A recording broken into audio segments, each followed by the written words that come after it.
आज सुबह जब आलोक बाथरूम में थे तब उनके फ़ोन की रिंग बजी। अनुपमा ने नंबर देखा। विदेशी नंबर देख उन्होंने बाथरूम के दरवाजे के बाहर से पुकारा। कहीं फॉरेन से फ़ोन आ रहा है। फ़ोन आलोक के परम मित्र मनोहर का निकला। अमेरिका में आई मंदी के कारण उनकी नौकरी चली गई।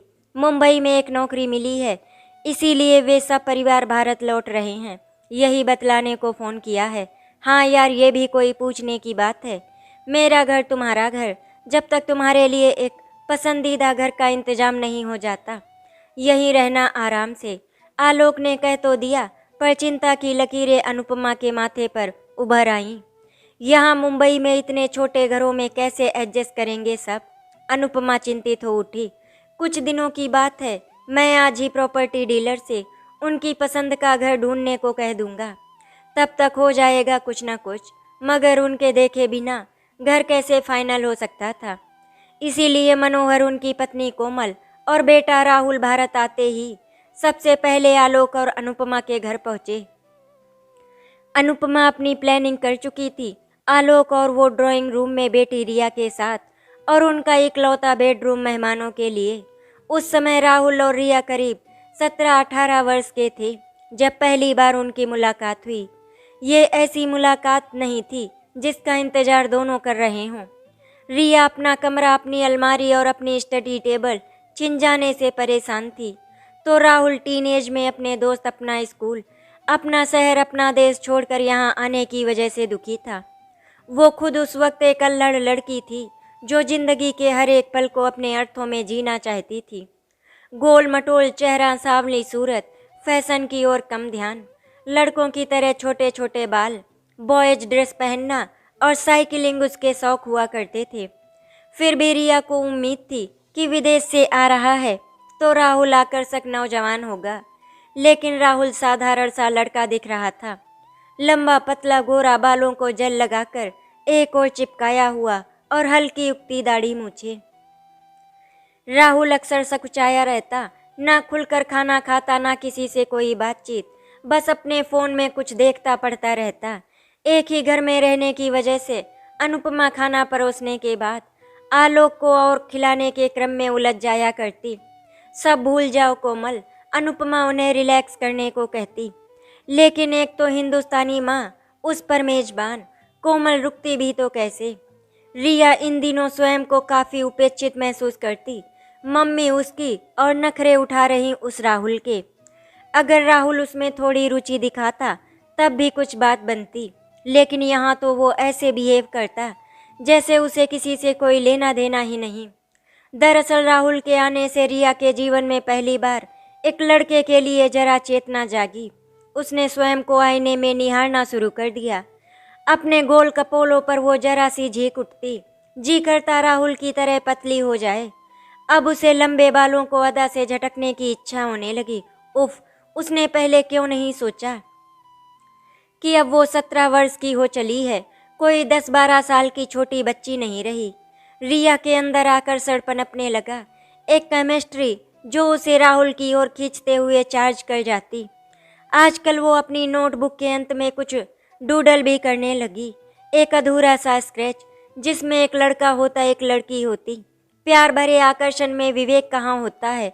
वहाँ तो बस एक झुकाव होता है, एक खिंचाव होता है जो हमारी भावना को प्रभावित कर देता है। आजकल रिया के मन की परतें राहुल के नाम लेने भर से फड़फड़ाने लगती थी, पर राहुल में ऐसी कोई बात उसे नहीं दिखाई देती। वो तो उसे देखे बिना ही सामने से गुजर जाता, अपने कमरे में, यह कहें कि रिया के कमरे में घंटों अकेला बिता देता। जबकि रिया उसे देखने के लिए अक्सर घर में बहाने बनाती इधर उधर घूमती रहती। खाना भी अक्सर वो अपने कमरे में खाता। एक ही घर में रहते हुए भी दोनों का आमना सामना बहुत कम हुआ करता। क्या ये इसीलिए क्योंकि राहुल ऐसा ही चाहता है? शायद वो रिया का क्रश था, प्यार नहीं, क्योंकि प्यार में तो और भी गहरी, डुबो देने वाली तरंगे होती होंगी। वो सोचा करती, अगर उसके दिल को प्यार हुआ, अगर उसके दिल को प्यार हुआ है तो उसका प्यार राहुल तक क्यों नहीं पहुंच पा रहा? दूर दूर से देखने भर को प्यार की संज्ञा दे सकते हैं। आखिर ये उसका पहला प्यार था। उसने कौन सी प्रेम में डिग्रियां हासिल की थी? उसका यूं विचलित होना स्वाभाविक था। लगता तो प्यार ही था, किंतु इस स्टेज पर उसे प्यार की तीव्रता का कोई अंदाजा नहीं था और ना ही वो समीपता उन दोनों के बीच स्थापित हो रही थी जिसकी उसे आशा थी। इन्हीं विचारों में उलझती रिया कंफ्यूज रहने लगी। क्या है उन दोनों के बीच? कोई संग साथ की यादें भी नहीं, कोई लगाव भी नहीं, मिलने की तड़प नहीं, भविष्य के लिए सजोए सपने नहीं, निजी अनुभवों और भावनाओं की तरलता से सूखा ये प्यार नहीं हो सकता। रिया अपने अंदर उठते ज्वार को टीनेज का साइड इफेक्ट समझकर दिमाग में परे सरका देना चाहती थी, मगर दिल जो हर बार राहुल को देख भीग जाता था, उसे कैसे मनाए। उस दिन रिया को अपनी सहेली के घर एक किताब लौटाने जाना था। दिन ढल चुका था, ऐसे में अकेली जाने देना अनुपमा को ठीक नहीं लगा। उसने जबरन राहुल को उसके संग भेज दिया। I don't want to force you. घर से कुछ कदम दूर आते ही रिया बोली। वो राहुल के अनमनेपन से पहले ही व्यथित थी और आज तो राहुल उसके कदमों से कदम मिलाकर भी नहीं चल रहा था, 4 कदम पीछे था। तुम चाहो तो घर चले जाओ या कहीं भी, मैं खुद जा सकती हूँ, इट्स ओके, बस इतना ही कहा राहुल ने। रिया और भी खिन्न हो गई। उसके मन की तरंग क्यों नहीं पहुँच रही राहुल तक, जबकि वो इतना पास है, इतना करीब। वो कुछ विचार मग्न थी कि राहुल कहने लगा, तुम क्या हमेशा से यहीं रहती आई हो? I mean were you born here? हाँ, यहीं पैदा हुई और यहीं पढ़ रही हूँ। तुम्हें अपनी सिटी बहुत याद आती होगी ना, अपने फ्रेंड्स, गर्लफ्रेंड? रिया ने सकुचाते हुए पूछ लिया। मैं हमेशा से इंट्रोवर्ड टाइप का लड़का रहा हूँ, कभी कोई गर्लफ्रेंड नहीं रही अब तक। वहाँ यूएसए में तो मेरे फ्रेंड्स मुझे बहुत चिढ़ाते थे इस बात पर। कुछ खुलने लगा राहुल। इस शाम के बाद दोनों में दोस्ती की शुरुआत हो गई। हम उम्र होने के कारण माता पिता को लगता है एक दूसरे से कुछ सीखेंगे, सिखाएंगे, आखिर भिन्न परिवेशों से जो आए हैं। और रिया व राहुल दोनों अपनी दुनिया खोजने लगे। रिया की आंखें वो सब कहने को आतुर रहती जो उसके दिल में गड़ रहा था। राहुल कभी सयाना बन उसके नैनों की भाषा पढ़ रहा होता, तो कभी रिया को संदेह होता कि शायद राहुल जिस कल्चर से आया है वहाँ सब आम है। जल्दी मनोहर के लिए एक घर का इंतजाम हो गया, आलोक की अपनी सोसाइटी में ही। जब तक राहुल के कॉलेज और उनकी नौकरी का बंदोबस्त नहीं होता, तब तक यही ऑप्शन सही लगा। शिफ्ट होने के बाद राहुल और रिया का आमना सामना होने के चांस कम हो गए। अब राहुल उनके घर से जा चुका था, रिया बाय कर अपनी दिनचर्या में व्यस्त हो गई। राहुल के शिफ्ट होने के बाद शाम को जब रिया नीचे सोसाइटी के पार्क में गई, तो उसे वहां खड़ा पाकर सुगत आश्चर्य से भर गई। यानी राहुल को भी उसका साथ भाता है, तभी वो उससे मिलने की चाह में वहां मौजूद है। हाय कहते हुए रिया राहुल की ओर बढ़ गई। दोनों का ये नित्य कर्म बन गया। एक ही घर में रहते हुए भी जो दोनों थोड़े खिंचे हुए से रहते थे, वही अब दूसरे घरों में मिलने आते, एक दूसरे के करीब आने लगे। अब रिया जब कभी नीचे पार्क में जाती तो उसकी तैयारी कुछ देर पहले से करती। फेस वॉश से मुंह धोती, होंठों पर लिप ग्लास, आंखों में काजल, कानों में लूप्स और बालों को अक्सर संवार कर खुला छोड़ दिया करती। राहुल भी महकता मुस्कुराता आता। तुमने कभी गोलगप्पे ट्राई किए हैं? रिया ने एक शाम पूछा। तो राहुल ने ना में सिर हिलाया। सुना है बहुत स्पाइसी होते हैं, चलो आज खाने चलते हैं, माई ट्रीट। कहते हुए रिया उसे पास के मार्केट में ले गई। आंसू पोंछते राहुल ने एक बार भी शिकायत नहीं की कि उसे तीखा खाने की आदत नहीं है। रिया की मनमोहक मुस्कान और उसे इम्प्रेस करने के चक्कर में चुपचाप खाता चला गया।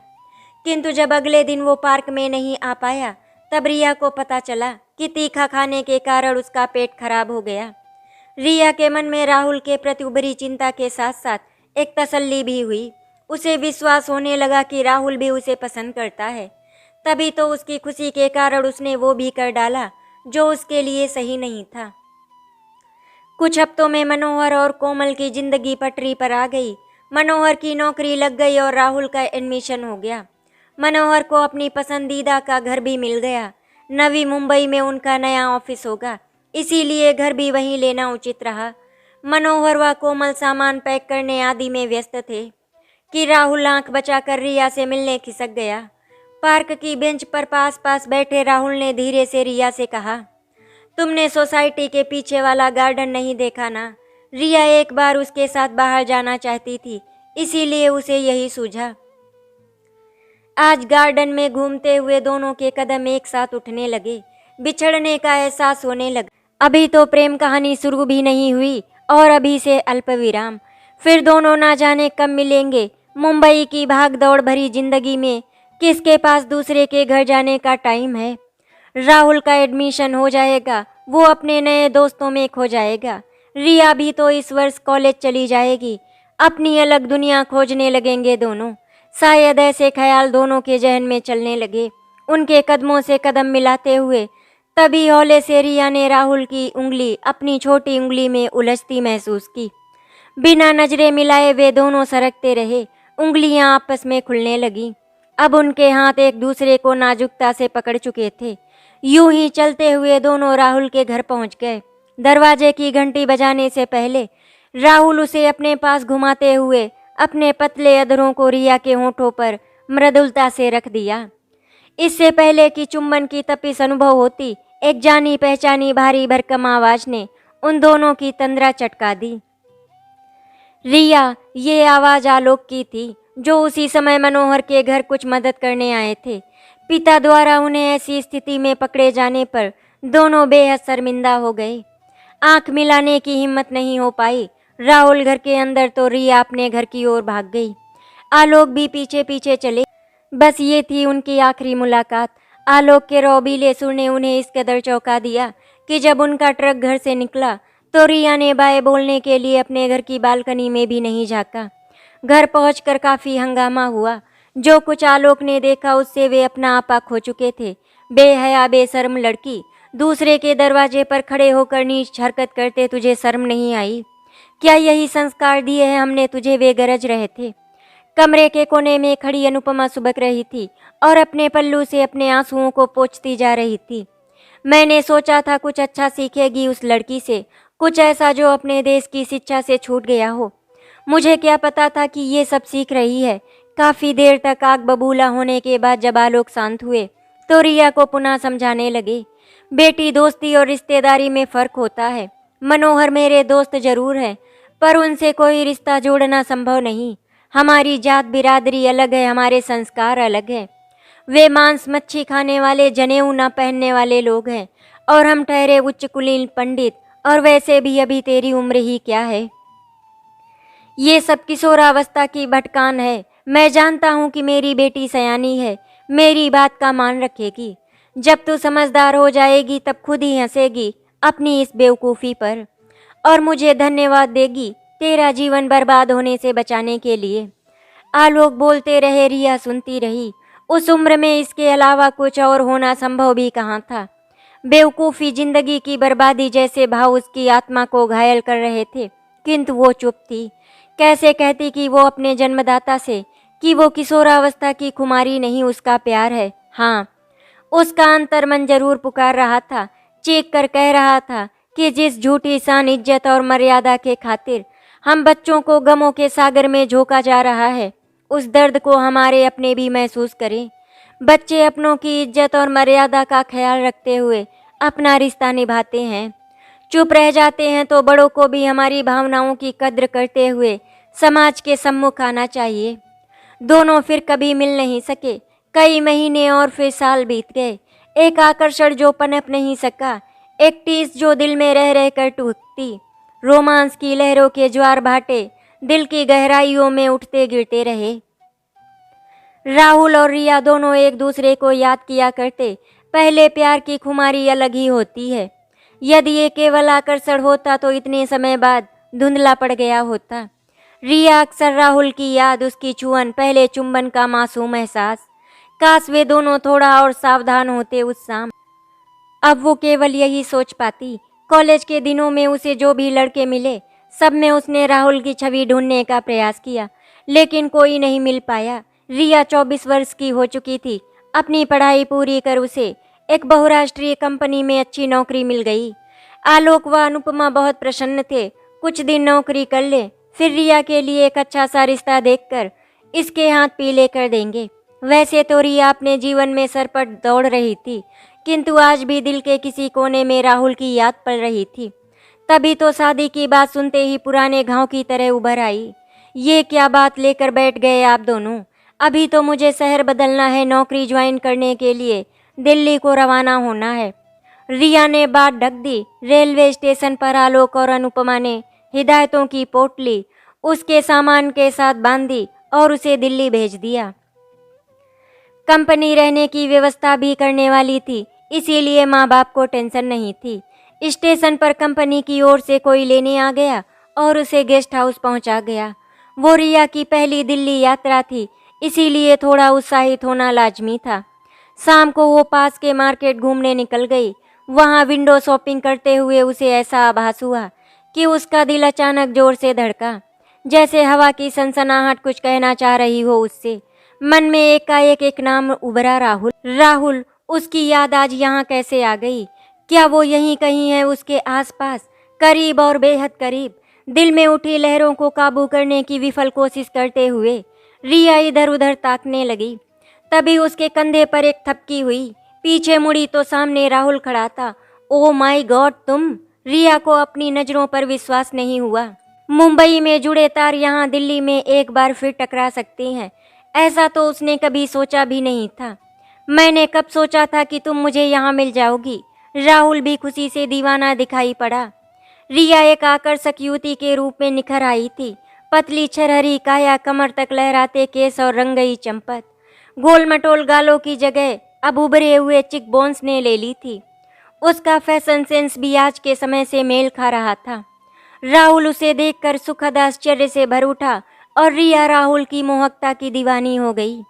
गोरे रंग पर सेव करने से गाल हल्के हरे से प्रतीत हो रहे थे और बाल आजकल के लेटेस्ट कट में उसके कद को और बढ़ा रहे थे।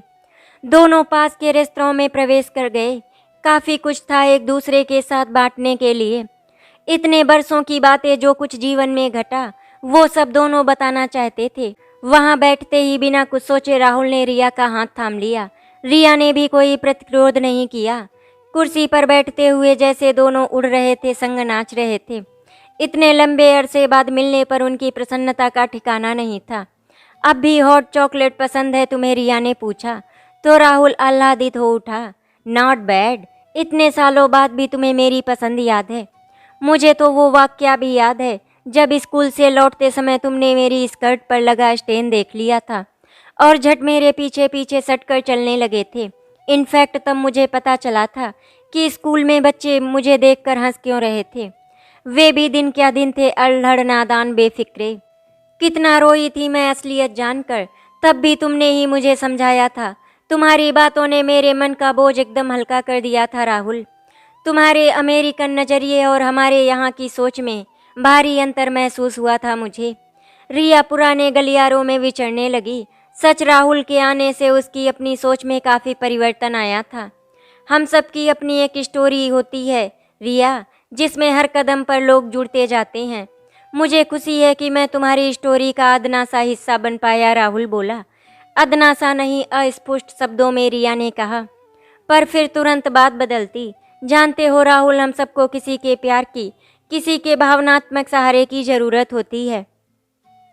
मैंने कभी नहीं सोचा था कि तुम मुझे दोबारा मिलोगे और तुमसे कह सकूंगी आई रियली मिस्ड यू। एक सीक्रेट शेयर करूं? उन दिनों मैं अपनी कॉपी में दिल की सेब बनाकर उसमें आर लिखा करता था। बताकर राहुल जोर से हंस पड़ा। रिया की नज़रें शर्म से झुक गईं, चेहरे पर लालिमा छा गई।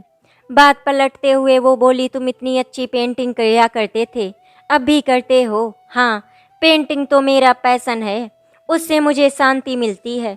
तुम यहाँ दिल्ली में कब से रह रही हो? मैं आज ही दिल्ली पहुँची हूँ। यहाँ मेरी जॉब लगी है, कल से ज्वाइन करना है। और तुम यहाँ कब से हो? मैं भी यहाँ जॉब करता हूँ। मम्मी पापा अभी भी नवी मुंबई में ही हैं। यहाँ अकेला रहता हूँ। मुझे अपने पैरों पर खड़ा होना था, क्योंकि माता पिता के कंधों पर बैठकर बचपन का सफ़र तो तय किया जा सकता है, परंतु जवानी का बोझ नहीं ढोया जा सकता। राहुल ने रिया को अपना पता दे दिया। फ़ोन नंबर एक्सचेंज करने के बाद दोनों अपने गंतव्यों पर लौट गए। अगली सुबह गेस्ट हाउस में नाश्ता करके रिया सही समय पर अपने नए दफ्तर पहुंच गई। पर्स में अनुपमा द्वारा दी गई गणपति की प्रतिमा लिए वो नए जीवन के सोपान चढ़ने को तैयार थी। इसी शहर में नौकरी और यहीं राहुल का साथ, इससे अधिक की उम्मीद नहीं कर रही थी रिया। दफ्तर दिल्ली के मध्य कनॉट प्लेस में था। बिल्डिंग जरूर पुरानी थी पर अंदर से एकदम स्टेट ऑफ आर्ट। स्टार्टअप में नौकरी करने का मजा ही अलग है। नई तकनीकी, नई सोच और नया खून। कंपनी के मालिक से मिलकर रिया में उत्साह भर गया। उम्र में वो रिया से कुछ ही वर्ष बड़ा होगा, लेकिन उसकी आगे बढ़ने की ललक, जीतने की चाह और परिश्रम के कारण वो न जाने कितनों का प्रेरणा स्रोत बन चुका था। एचआर ने रिया के जरूरी दस्तावेज जमा किए, कुछ कागजी कार्यवाही की और उसे मीटिंग रूम में इंतजार करने को कहा। उसने चाय का कप थामा ही था कि एक भद्र महिला ने अंदर प्रवेश किया। हेलो रिया, मैं यहाँ की एचआर मैनेजर हूँ। हमारी कंपनी में आपका स्वागत है। आपसे पहले जो शख्स इस सीट पर नौकरी करता है, आपको उसके अंडर ट्रेनिंग पर रखा जाएगा ताकि आप सारा काम समझ सके। दरअसल उसे नौकरी से निकाला जा रहा है, किंतु अभी तक उसे बताया नहीं गया है। थोड़ा सेंसिटिव मामला है ना, इसीलिए अगले हफ्ते उसका लास्ट डे होगा। तब तक आप उससे हैंड ओवर ले लेना। रिया को ज्ञात था कि स्टार्टअप में काम सीखने का जितना मौका मिलता है, उतना ही हायरिंग और फायरिंग का रिवाज भी होता है। उसके करियर की शुरुआत किसी की नौकरी के एवज में हो रही थी। ये बात उसे अच्छी तो नहीं लगी, पर उसके हाथ में ये निर्णय नहीं था। रिया को उसकी सीट पर ले जाया गया। मीट राहुल, आपको इन्हीं के अंडर काम करना है। एचआर मैनेजर के कहते ही रिया पर गाज गिर गई। राहुल उसे एक बार फिर अपने समक्ष पाकर फूला नहीं समा रहा था, किंतु रिया का चेहरा राख हो गया। उसकी नौकरी राहुल की जगह लगी है, किस मुंह से बताए वो ये बात उसको। इसी उधेड़बुन में 5 दिन निकल गए। राहुल उसे पूरे मन से काम सिखा रहा था। दफ्तर के बाद भी दोनों मिल लिया करते। कभी साथ में डिनर करते हुए घर लौटते तो कभी कैंटीन में साथ लंच करते। परंतु रिया असली बात बताने की हिम्मत नहीं जुटा पाई। आज काम पर उसका 6ठा दिन था। कल कंपनी राहुल को निकाल बाहर करेगी। अब रिया के पास और समय नहीं बचा, इसीलिए उसने आज शाम ही राहुल को आगाह करने का मन बनाया। आज तुम्हारे साथ कॉफ़ी पीने का मन है, कहीं चले? चलो, आज मैं तुम्हें अपनी पसंद के कैफ़े ले चलता हूँ। वहाँ की कॉफ़ी तुम्हें ज़रूर पसंद आएगी। राहुल को कहाँ पता था कि आज बाहर जाने के पीछे रिया का क्या उद्देश्य है। राहुल, मेरी बात ठंडे मन से सुनना और समझने की कोशिश करना। रिया ने उसे सारी स्थिति बता दी। उसकी बात सुनकर राहुल कुछ क्षणों के लिए अव्यवस्थित हो उठा। अचानक ऐसी परिस्थिति उत्पन्न हो जाएगी, उसने कभी सोचा भी नहीं था। कौन कहता है अच्छी कला सहज सरल होती है, और हो भी क्यों, जब जिंदगी ही सहज सरल नहीं, ना तो हमारा दिमाग और ना ही दिल। राहुल द्वारा कही बात रिया की समझ में नहीं आई। इससे आगे कुछ भी कहे बिना वो वहां से उठकर चला गया। अगले दिन दफ्तर में राहुल रिया के समक्ष एक अजनबी के रूप में आया। ना मुस्कुराहट, ना बातचीत, केवल रूखा व्यवहार। दिन भर दफ्तरी कार्यवाही, फुल एंड फाइनल की प्रक्रिया निपटाने और रिया को काम संबंधी बातें समझाने में चला गया।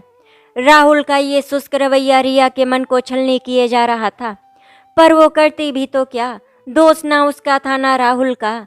राहुल ने घर लौटने से पहले उससे आखिरी विदाई तक नहीं ली। रिया समझ रही थी कि राहुल का अंतर्मन घायल है, उसके अहम को चोट लगी है, शायद इस बात से अधिक कि उसकी जगह रिया ने ली। उस शाम रिया ने राहुल के घर जाने का मन बनाया। एक गुलदस्ता हाथों में लिए वो उसके दरवाजे पर खड़ी हो गई। राहुल ने दरवाजा खोला, पर रिया को अंदर आने के लिए कहे बिना ही मुड़कर स्वयं अंदर चला गया। रिया भी पीछे पीछे होली। वो समझ रही थी कि राहुल की मानसिक स्थिति दुरुस्त नहीं और वो उसे पूरा समय देने को तैयार थी। नौकरी मुबारक हो रिया, राहुल ने तंज भरे स्वर में कहा। तो रिया की आंखें नम हो उठी, लेकिन उसने फौरन खुद को संयत कर लिया। उसके लिए मुझे दोषी मत ठहराओ राहुल, मैं तो जानती भी नहीं थी कि तुम। रिया आगे कुछ कह पाती इससे पहले राहुल बोल पड़ा। बॉस से तो मिली होगी तुम, आखिर तुम्हारी खूबसूरती काम आ ही गई। मैं ही मूर्ख था जो काबिलियत को असली पहचान समझता रहा। ये क्या कह रहे हो तुम? राहुल की बात ने रिया के हृदय को और भी चोटिल कर दिया। मैं तो केवल तुम्हारी कामयाबी पर खुश हो रहा हूँ। एक औरत को और क्या चाहिए? वो जवान है, अमीर है और अब तुम्हारा चरणदास भी। तुम चाहोगी वो मूंछ रखे तो रख लेगा, तुम्हारा हुक्म होगा कि मुंह साफ करे तो क्लीन शेव कर लेगा। बस इसके लिए कुछ दिन और उसे तरसाना, ताकि वो पूरी तरह तुम्हारी गिरफ्त में पागल हो जाए। थोड़े समय खुद पर काबू रखना, जैसे अब तक रखती आई हो ना। चुप हो जाओ राहुल, मैं यहाँ तुम्हारी बकवास सुनने नहीं, बल्कि तुम्हारा दर्द बांटने आई थी। मुझे क्या पता था कि तुम, ओह, तो तुम्हें नहीं पता था कि मैं, मुझे भी कहाँ पता था कि तुम। राहुल ने रिया का बढ़ा हुआ हाथ बेरहमी से झटक दिया। गालों पर लुढ़क आए आंसुओं को पोंछते हुए रिया कहने लगी, मैं समझने लगी थी कि तुम मुझसे प्यार करते हो, लेकिन आज तुमने मेरी सारी गलतफहमी दूर कर दी। तो एक से दिल नहीं भरता मैडम का। ठीक है, जो हुक्म सरकार। आपकी गुलामी में पूंछ हिलाने को तैयार है ये कुत्ता।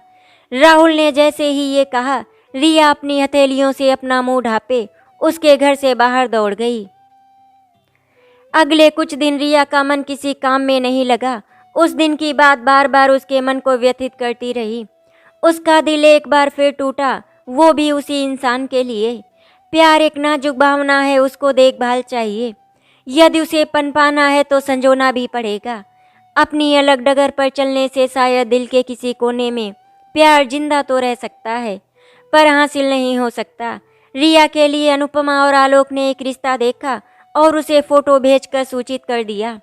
अब वे दोनों चाहते थे कि रिया एक बार घर आकर लड़के से मिल ले, ताकि बात आगे बढ़ सके। रिया राहुल की मानसिक स्थिति को समझने का पूरा प्रयास कर रही थी। तभी तो इतना कुछ सुनने के बाद भी वो उसे एक आखिरी मौका देना चाहती थी। उस शाम फिर वो उसके घर पहुंच गई। हो सकता है अब तक राहुल थोड़ा शांत हो गया हो, सोचते हुए। औपचारिक मुलाकात के बाद रिया ने अपने आने का मकसद जाहिर किया। मुबारक हो, कब है शादी? राहुल ने सपाट स्वर में कहा। उसकी आवाज़ इतनी ठंडी थी कि रिया की आगे कुछ कहने की हिम्मत नहीं हुई।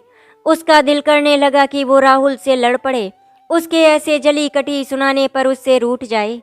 पर वो जान गई थी कि हर रिश्ता रूठने का हक नहीं देता। उसको आभास होने लगा कि जिस तरह वो इस रिश्ते को देख रही है, वैसे शायद राहुल नहीं देख रहा, और अब उसे अपने तौर तरीके बदलने पड़ेंगे। सामने वाला तो पहले से ही आगे बढ़ चुका है, उसे भी तो मानसिक सुख शांति का हक है ना।